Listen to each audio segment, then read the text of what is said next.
परम सच्चिदानंद घन प्रेम समुद्र, प्यारी जू का निज महल श्री वृंदावन धाम। श्री वृंदावन धाम के युगल चंद्र श्री प्रिया प्रीतम के अत्यंत प्रेम में पगे हुए निज परिकर, इनके सानिध्य का हमें जो सौभाग्य मिला है, ऐसे महामहिम धाम में अगर एक क्षण भी हम बैठ गए हैं, यहां प्रवेश कर गए हैं, तो आपके ऊपर प्रभु की लाडली जू की अहेतुकी कृपा हुई है और अब आपके जीवन में परम आनंद का द्वार खुल गया है। अब आपको प्रवेश करना है। प्रवेश करना अर्थात चाह करनी है। सच्ची मानना अभी तत्व का बोध नहीं है, इसलिए ये बात समझ में नहीं आएगी। आपको प्रभु इतना प्यार करते हैं कि आप जो चाह करते हैं, विवश होकर के प्रभु वही रूप धारण कर लेते हैं और आपकी चाह की पूर्ति करते हैं, यदि आप शरणागत हैं और भजन परायण हैं। नहीं तो किसी की यहां चाह पूर्ति आज तक नहीं हुई। सब चाह कर रहे हैं धन की, भोगों की, पद की, प्रतिष्ठा की। जिनको मिल भी गया वो भयभीत है छूट न जाए, आगे मैं इसी पद में स्थित रहूं, आगे इस भोग को भोगता रहूं, आगे हमारे पास संपत्ति बढ़ती रहे। चाह कभी पूर्ण नहीं हुई। चाह जीवन भर जलाती रहती है। यदि प्रभु की शरण में हो, प्रभु का भजन करने का अवसर मिला, फिर आपने चाह की भोगों की, तो हमारे प्रभु इतने करुणामय हैं। बहुत विचार की बात कह रहा हूं, केवल भावुकता से नहीं। वो वही रूप धारण करके आपके समीप हो जाते हैं। आप जिस वस्तु की भोग की इच्छा करते हो, वो वस्तु प्रभु बन जाते हैं। जो भोग की इच्छा करते हैं, जो इच्छा करी हो मन माही, हरि प्रसाद कछ दुर्लभ नहीं। जब वही सब कुछ बने हैं, शास्त्र सिद्धांत है, जब सृष्टि नहीं थी तो मैं ही था, जब सृष्टि नहीं रहेगी तो मैं ही रहूंगा, बीच में जो कुछ भी है वो सब मैं ही हूं। तो आपने चाह प्रभु की प्रभु रूप से नहीं की, इसलिए प्रभु नहीं मिल रहे। आप चाह उन्हीं समर्थ प्रभु से जो जो कर रहे हैं, वो देख रहे हैं, तुम्हारी सुन रहे हैं। अगर चाह मिट जाए और प्रभु की चाह प्रकट हो जाए, तो भगवत प्राप्ति जैसा सहज कुछ है ही नहीं। किसी ने किसी महापुरुष से प्रश्न किया कि हमें 20 वर्ष हो गए भजन करते हुए, हमें भगवान क्यों नहीं मिले? कितना भजन करना पड़ता है, क्या करना पड़ता है जिससे भगवान मिले, मुझे क्यों नहीं मिले? तो उन महापुरुष ने कहा, तुम सत्य को साक्षी करके सच्चे हृदय से बताना, क्या तुम्हारे मन में भगवान से मिलने की वास्तविक चाह है? थोड़ी देर शांत रहे और कहा, कभी कभी ऐसा आता है कि भगवान मिल जाते तो ठीक है। बोले, चाह का स्वरूप नहीं है। आप कोई व्यापार करते हैं, उस व्यापार में आप क्या चाह करते हैं कि अच्छी लाभ वृत्ति हमारी पूर्ण हो, हमें अच्छा धन प्राप्त हो और जब नहीं प्राप्त होता तो आपको कैसा लगता है? तो बहुत जलन होती है और व्याकुलता होती कि मुझसे क्या कमी रह गई, जो मुझे लाभ मिलना चाहिए व्यापार में वो लाभ क्यों नहीं मिला। बोले इसे चाह कहते हैं। ये चाह है। आपका हृदय जलने लगे, अंतर्दाव लगी रहे, धुआं प्रगटे कोय, कह जाने दिल आपनो या जा सिर बीती होए।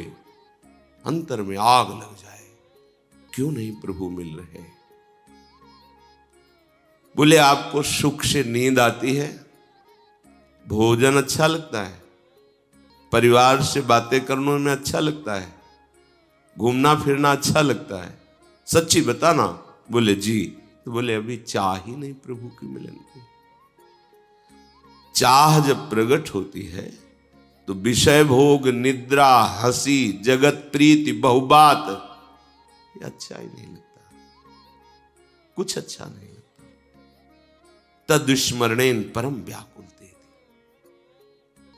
ऐसे महापुरुष से विस्मरण तो होता ही नहीं। अगर विस्मरण का भ्रम हो जाए, परम व्याकुलते थे, तड़पने लगते हैं, प्राण व्याकुल होने लगते हैं। और भोग सामग्री, लोक लोकांतर की पद प्रतिष्ठा चाह से ही केवल पूर्ण नहीं होती, उसके लिए आपको प्रयत्न करके साधना, सुकृत, पुण्य, तपस्या और भी सब करना पड़ेगा। लेकिन सच्ची मानो प्रभु की प्राप्ति केवल चाह से होती है। बस ये चाह प्रकट करना महापुरुषों के संग से ही हो सकता है। साधना से प्रभु का साक्षात्कार नहीं होता, तपस्या से प्रभु का साक्षात्कार नहीं होता। आपको लगेगा ऐसा क्यों कह रहे हैं? क्योंकि आज तक कोई साधना का मूल्य ऐसा नहीं हुआ जो प्रभु को खरीद सके। अनंत महामहिम प्रभु को कोई तपस्या के द्वारा खरीद सके, ऐसा कहीं प्रमाण नहीं मिला। लेकिन जब चाह करके अंदर से हमारी व्याकुलता बढ़ती है तो बाहरी चेष्टा को आप साधना कह लें, तपस्या कह लें, योग कह लें, वो अलग बात है। उस चाह में प्रभु का प्रादुर्भाव हो जाता है। ऐसी चाह जिसने सब चाह को भस्म कर दिया, अब जिया ना जाए, जिया ना जाए, अब चैन नहीं। ये चाह जितनी ज्यादा प्रकट होगी, जैसे काम की चाह प्रकट होती है तो जिस गली में अपना प्यारा रहता है, कामना जिससे युक्त है, उधर ही दृष्टि रहती है, वही मन घूमता है। तो आपको प्रभु की चाह हुई, प्रभु के चरणों में मन घूमता है, प्रभु के नाम में, प्रभु के रूप में, प्रभु के लीला में, प्रभु के धाम में नहीं, तो चाह कहां है? जिससे सच्चा प्यार हो जाता है उसके लिए प्राण पुष्प की तरह न्यौछावर करने में उत्साह रहता है उस प्रेमी को, कि अगर मेरा प्यारा मांग ले तो मैं प्राणों को फूल की तरह समर्पित कर दूं। आपको जरा सी प्रतिकूलता होती है और अपने प्यारे पे दोषारोपण करने लगते हैं। आप भगवान हो, आप ऐसा कर सकते थे, आपने क्यों नहीं किया।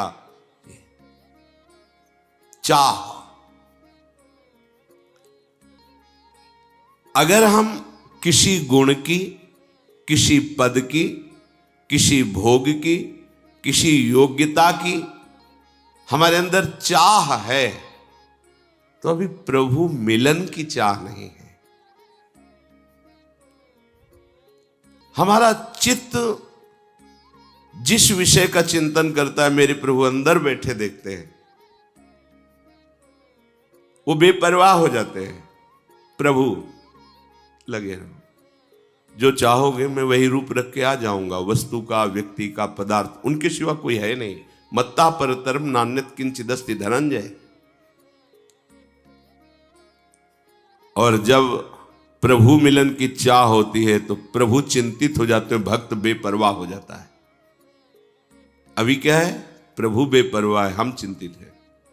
प्रभु मिलन के लिए नहीं, भोगों के लिए, पद प्रतिष्ठा मान सम्मान यश कीर्ति, ये बड़ा जाल है माया का, जो जितनी ऊंचाई होता है वही जाल फेंक कर फंसाने की कोशिश करती है। संसार की प्रत्येक वस्तु, व्यक्ति, स्थान, ये जब तक तुम्हारी चाह का विषय बनेगा तब तक भगवत साक्षात्कार साधना करने पर भी नहीं होता। इतना समझ लो कि साधन का केवल फल है असाधनों का त्याग हो जाना। बिना साधना के असाधन का त्याग नहीं होता, इसलिए साधन करना जरूरी है।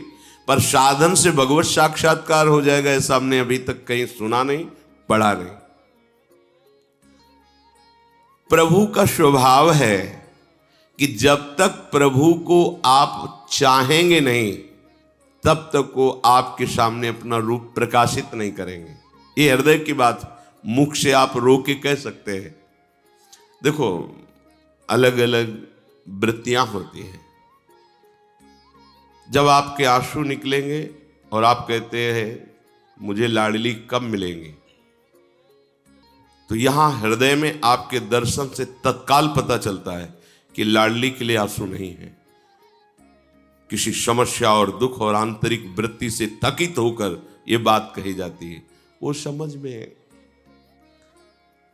आपके हृदय में उस समय केवल लाडली ही है और उनके मिलन के लिए प्राण व्याकुल है। वो समझाना नहीं, ये अध्यात्म है, परमार्थ है, इसमें बाहरी बातें नहीं चलती हैं। प्रभु हमें ऐसा प्यार करते कि हम जब चाहें, जिस रूप में चाहें, उसी रूप में भगवान हमारे सामने आते रहते हैं। त्रिलोचन जी ने चाह की कि मुझे नौकर मिल जाए तो अखिल कोटि ब्रह्मांडों के साहब अंतर्यामी नाम रख करके नौकर के रूप में आ गए। अर्जुन ने चाह की कि गांडी जैसा धनुष, अक्षय तुड़ीर, समस्त दिव्यास्त्र, दिव्य रथ, दिव्य अश्व, तो सारथी भी दिव्य होना चाहिए। तो मेरे प्यारे सखा, अगर सारथी रूप में हो तो मैं विश्व को परास्त कर सकता हूं। तो समस्त जगत के स्वामी सारथी बन के बैठ गए। जहां अर्जुन उच्च सिंह आसन पर, और सारथी का आसन कहां होता है? रथी की पादुका के पास। जिनके चरण रखने की चौकी को ब्रह्मा शंकर आदि अपने मस्तक से नमन करते हैं, वो प्रभु वहां बैठ गए। चाह जो जो करोगे, आप शरणागत हो, प्रभु के लाडले हो, वो आपकी चाह पूर्ति करते रहेंगे। आपने मां, पिता, पत्नी, पुत्र, धन, संपत्ति, जो जो चाह की है वो बना हुआ आपके पास बैठा हुआ है। वही ये सच्ची बात। जब वो दर्शन कराते हैं ना, तब आपको अनुभव होगा कि अरे ये पर्दा हट जाता है पांच भौतिक, दिखा अरे वही वही वही। ये जो श्लोक लिखा हुआ है, विद्या विनय संपन्ने ब्राह्मणे गविहस्तनी स्वनीचय सुपाके चा पंडिता समदर्शिना। जिधर दृष्टि डालता है उधर वो मुस्कुराते हुए दिखाई देते हैं। जब पर्दा हट जाता है अज्ञान का, तो चींटी में भी, हाथी में भी, ज्ञानी में भी, अज्ञानी में भी, पवित्र योनि में भी, अपवित्र योनि, वो पर्दे नहीं हैं। वो केवल जिधर देखता है, जैसे गोपीजन जित देखो तित श्याममयी। सखुबाई को दर्शन कराने के लिए सखुबाई बन करके बन गए, और उसके पति की सास की सबकी सेवा कर रहे हैं। कौन? जिनकी सेवा में अनंत शक्ति संपन्न पार्षद हाथ जोड़े खड़े रहते हैं, वो सखुबाई बन करके बंध गए और सेवा कर रहे हैं, पैर दबा रहे हैं उसके पति के। हमारे प्रभु की कोमलता, दयालुता, कृपालुता, महानता, स्वभाव आप नहीं जानते। स्वामी श्री अखंडानंद जी ने पूज्य भाई जी से कहा, एक बार आप अपने दिल की बात बता दो, एक शब्दों में। तो भाई जी ने कहा, उमा राम स्वभाव जेहि जाना, ताई भजन तज भावना। अश्रु प्रवाह होने लगा और कहा, जिसने भगवान के स्वभाव को जान लिया उसे भजन के सिवा कुछ अच्छा नहीं। सच्ची सच्ची, हम जो चाह करते हैं, मेरा प्रीतम वही बना मेरे सामने होता है। अगर हम ये अन्य नाम रूप वस्तु व्यक्ति भोग की चाह ना करें, केवल ललित त्रिभंगी, तो वही रूप यान कसी कुंज ठाड़े भय भुजा परस्पर हंस, बस मैं यही देखना चाहता हूं, यही चाह है। तो इसकी परीक्षा होगी आपकी। अगर अन्य ना, तो देर नहीं लगेगी, ये रूप प्रकाशित हो जाएगा। ये केवल चाह से मिलता है, केवल चाह से। पर तुम विश्वास करो, इस बात पर विश्वास करो, साधना तो केवल असाधन को नष्ट करने के लिए है। राम कृपा पावही कोई कोई, ये कृपा से, कृपा उसी की चाह, और चाह मिलती है भगवत प्रेमी महात्माओं के संग से। इसीलिए संग के बराबर कोई भी तप और साधन नहीं रखा गया है। यहां तक मोक्ष को भी बराबर, तात स्वर्ग अपवर्ग सुख धरी तुला, एक अंग तूल न ताहि सकल मिल, जो सुख लव सत्संग। जीवन परिवर्तन हो जाता है। जीवन भगवत प्रेमी महात्माओं के संग से चाह पलट जाती है। प्रभु की चाह प्रकट हो जाना, भजन करने की चाह प्रकट हो जाना, ये बहुत बड़ा चमत्कार, छोटी मोटी बात नहीं। भगवान सर्वत्र होते हुए भी अपने को ढके हुए हैं त्रिगुणात्मिका माया के पर्दे से। वो सबकी दृष्टि में नहीं आते हैं, दृष्टि में रहते हुए भी। बहुत ध्यान से सुनना, परमार्थ है। भगवान सबके समीप रहते हुए, सबके समीप रहते हुए भी सबकी दृष्टि में नहीं आते। त्रिगुणात्मिका माया का पर्दा लगा है। कोई अगर अभिमान करके साधना करे तो भगवान को अनंत जन्मों में भी साधना से खरीद नहीं सकता। आज तक कहीं किसी शास्त्र में नहीं लिखा इतना साधन कर लो तो भगवान मिल जाएंगे। इतनी तपस्या के परिणाम से आप भगवान को खरीद सकते हैं। हम ये नहीं कह रहे कि आप साधना न करो।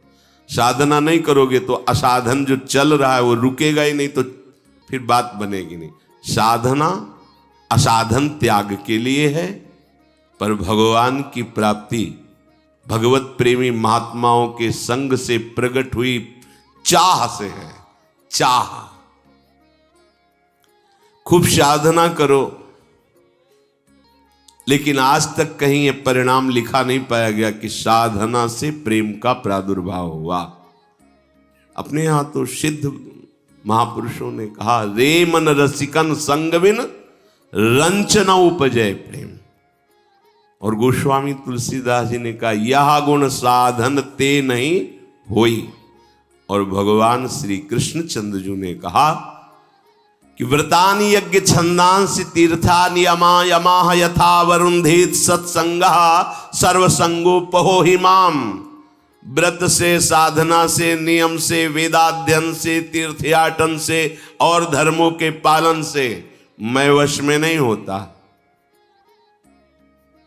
पर एक संत संग ऐसा जो सर्व संगों का त्याग करा करके मुझे वशीभूत कर लेता है। आज तक कोई मूल्य नहीं लिखा पाया गया शास्त्रों में जिससे हम भगवान को खरीद सके। कोई मूल्य नहीं। कोई साधना, कोई तपस्या, कोई तीर्थयाटन। हमने तो महापुरुषों के मुख से सुना है कि तीनों लोकों की तपस्वियों की तपस्या इकट्ठा करके भी भगवान को नहीं खरीदा जा सकता।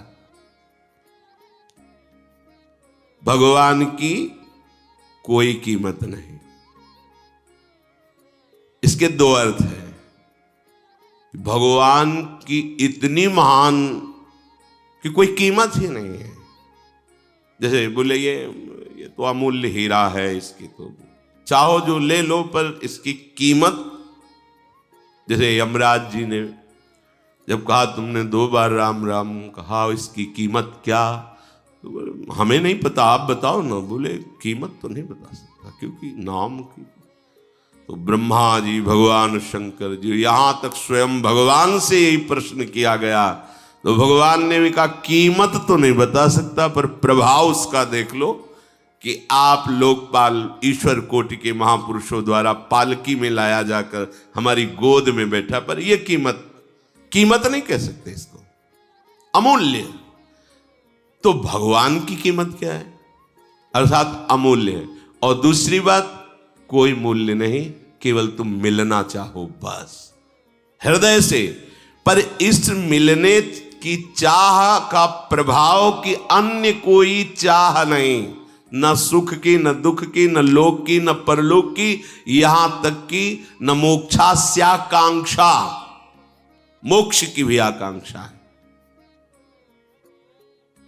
प्रभु को प्राप्त करना कोई कठिन नहीं है, अन्य चाहों का त्याग करना कठिन है। बात समझो, ये हम कोई अलंकारिक भाषा नहीं बोल रहे।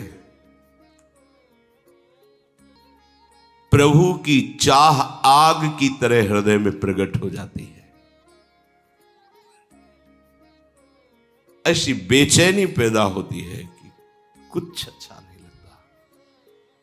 बावरो सो रस में फिरे खोजत नेह की बात। कोई उनकी रूप की चर्चा, गुण की चर्चा, नाम की चर्चा, धाम की चर्चा सुनाए तो जैसे भूखे प्यासे को थोड़ा सा मिल जाए तो प्राण पोषण हो जाए, बस। और कोई उसकी चाह को संतुष्ट कर सके ऐसा त्रिभुवन में कोई पद नहीं। देखो, न पारमेष्ठम, न महेंद्र धिष्ण्यम, न रसाधिपत्यम, तो कोई पद नहीं, कोई भोग नहीं, कोई व्यक्ति नहीं। जब चाह प्रभु के मिलन की प्रकट हुई, प्रभु की चाह समस्त चाहों को भस्म कर देती है। ये चाह और किसी चाह को बर्दाश्त नहीं करती है।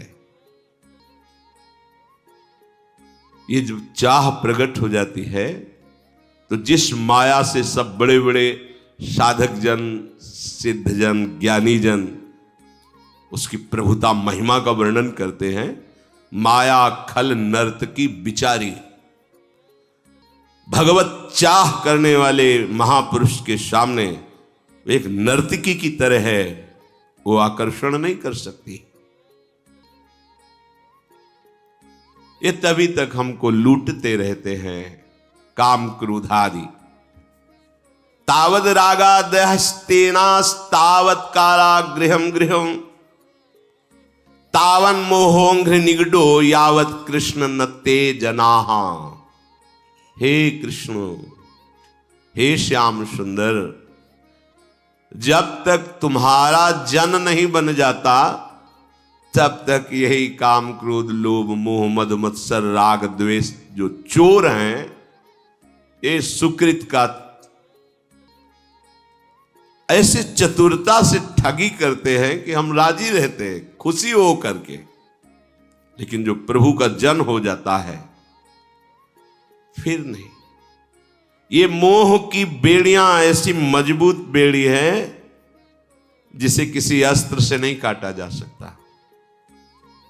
मेरी माँ, मेरे पिता, मेरा भाई, मेरी भाभी, मेरा मौसी, मेरा ऐसा अंदर बैठ गया है कि इनके लिए प्राण देना सहज लगता है। बड़ा कठिन राग।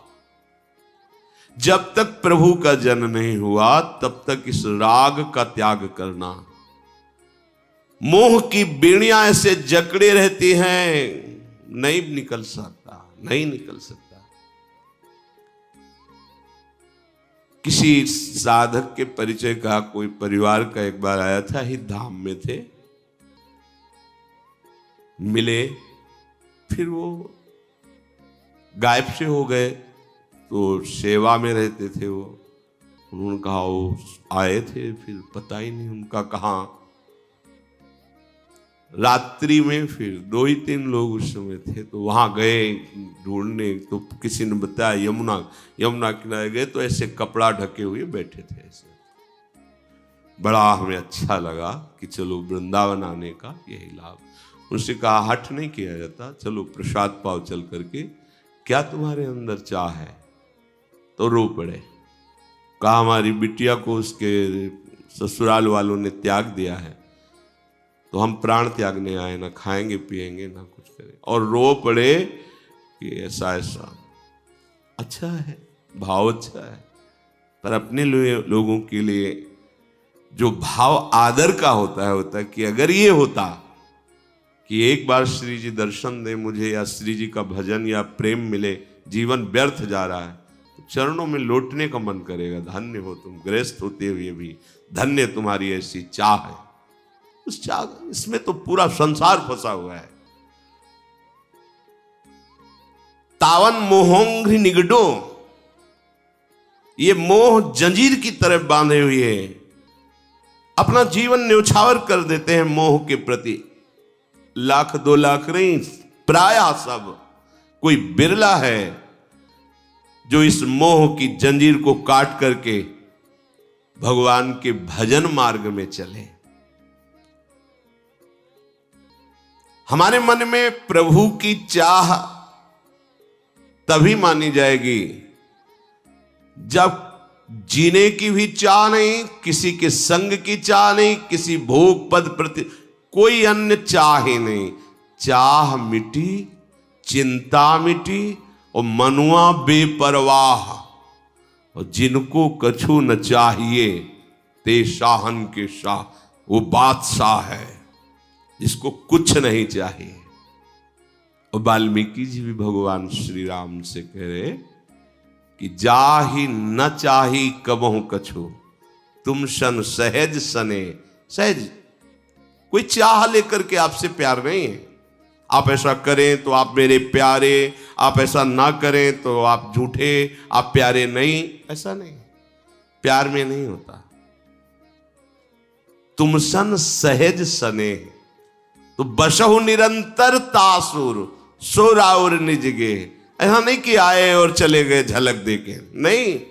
वो बसहु निरंतर तास उर, उसके हृदय में निरंतर प्रभु बसते हैं। कैसे? जैसे अपने घर में रह जाता है, बाहर बुलाने पर गए, घंटा 2 घंटा सभा में बैठे, चले आए, लेकिन अपने कुटिया में वहां तो रहा ही जाता है। वहां कोई थोड़ी कि कितने मिनट हो गए यहां रहते हुए, वो तो सहज। उसका हृदय महल है, जिसके हृदय में कोई चाह नहीं, सहज में प्रिया प्रीतम से अपनापन, वहां प्रिया प्रीतम खेलते हैं। नारायण या गौर श्याम को हृदय निकुंज बसैये। एक बार देखने की प्रबल चाह, चाहो न सुगति सुमति संपत्ति कछु, रिधि सिद्धि विपुल बड़ाई, हेतु रहित अनुराग राम पद बढ़े अनुदिन अधिकाई। गोस्वामी जी क्या कह रहे हैं? मुझे सदगति नहीं चाहिए। देखो, प्रायः भजन का फल हम क्या चाहते हैं कि हमारा कल्याण हो जाए, सदगति हो जाए। लेकिन जिससे प्रभु से प्रेम है वो क्या कह रहे हैं? कह रहे चाहो न सुगति, मेरी सदगति हो, मैं नहीं चाहता। सुमति, मुझे बहुत ज्ञान हो जाए, बहुत ज्ञानी नहीं चाहिए। संपत्ति मुझे नहीं चाहिए। रिद्धि सिद्धि नहीं चाहिए।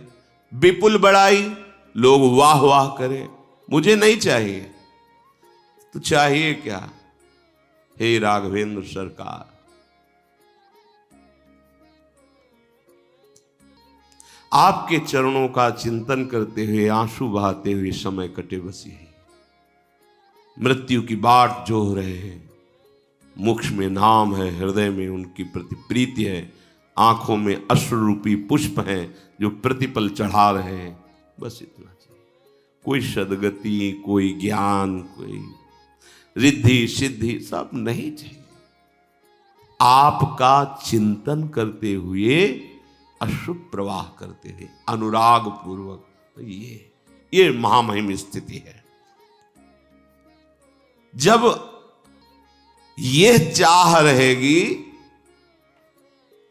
तो प्रभु एक क्षण के लिए भी ओझल नहीं होते।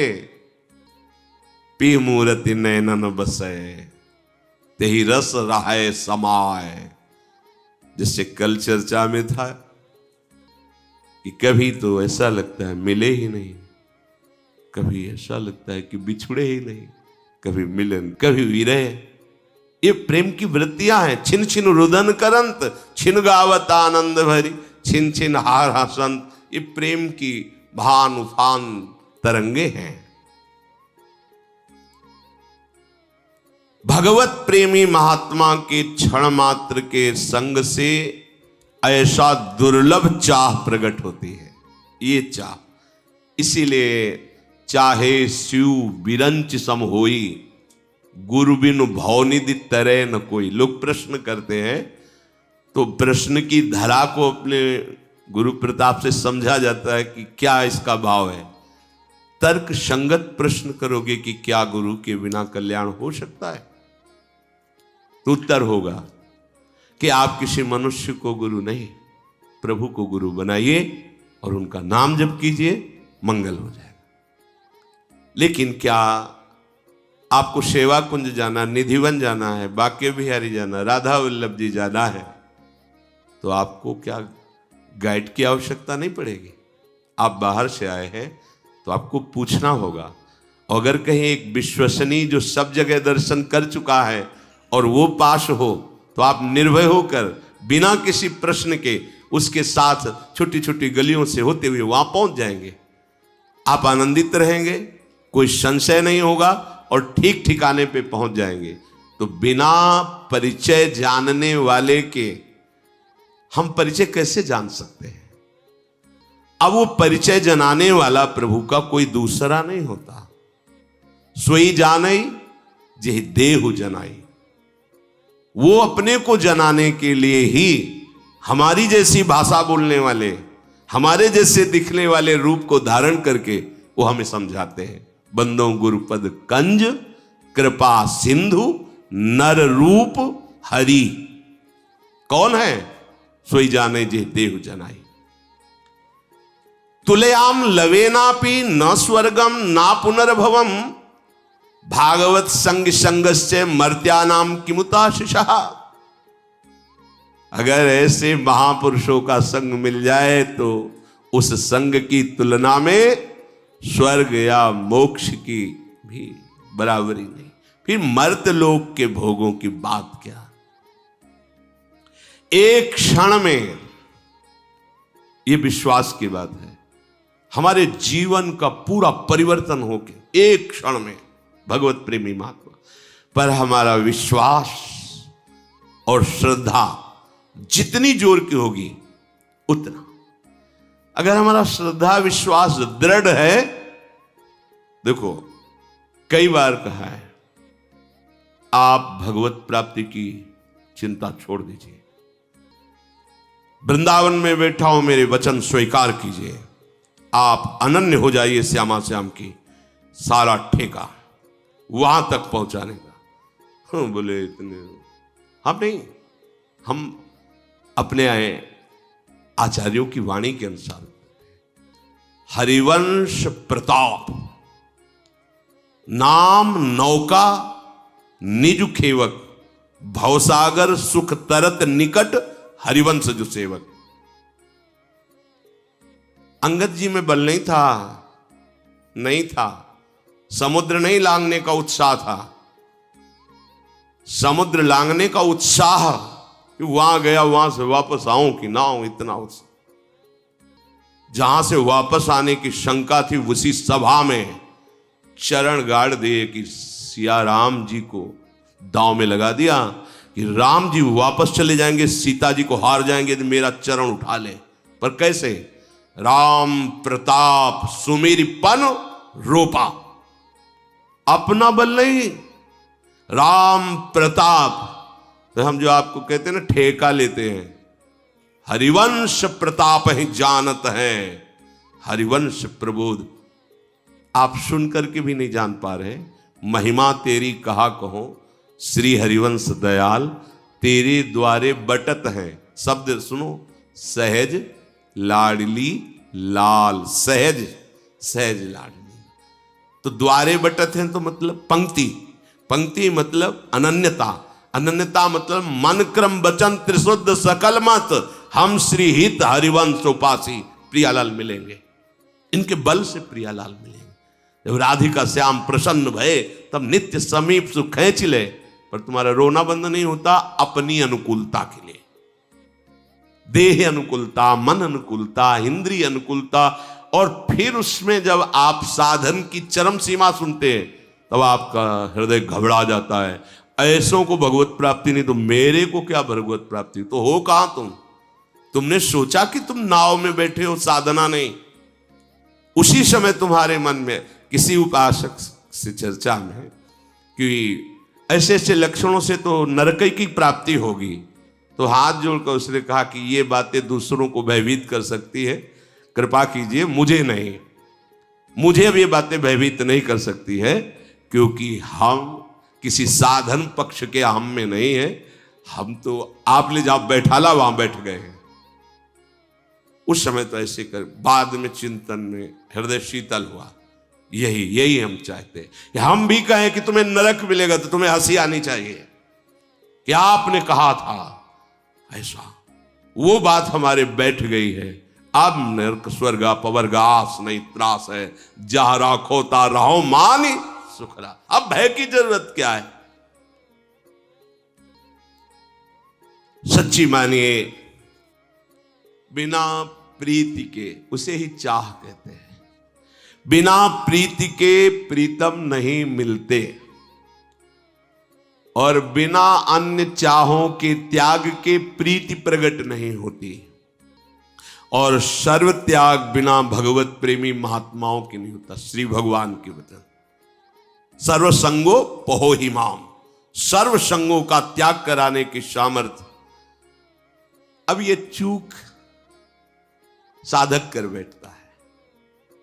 वो ये नहीं समझ पाता है कि हम जिनके संग जिस मार्ग का अनुसरण करते हैं वहां सब संबंध काटने हैं। वो नहीं समझ पाता है। वो बड़ा निष्ठुर समझता है गुरुजनों को, संत जनों को। इनके हृदय में तो प्रेम है नहीं। ये क्या जाने मां पिता भाई बंधु परिवार का प्रेम। हम जिस प्यार के लिए जिस मार्ग में कृपा से लाए गए हैं उस मार्ग में हम निर्मोही नहीं हुए हैं।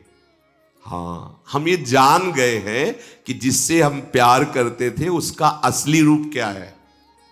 मूल के मां में जो मां की तरह में दुलार कर रहा था, पिता में पिता की तरह जो पालन कर रहा था, रिश्ते नातों में जो हमें आकर्षण हो रहा था वो इन्हीं का था, इन्हीं का था। मूल मिल गया। इसलिए अन्य सब संबंध जो मायाकृत नाम रूपधारी हैं उनसे चित्त को हटाने का बल भगवत प्रेमी महात्माओं से मिलता है।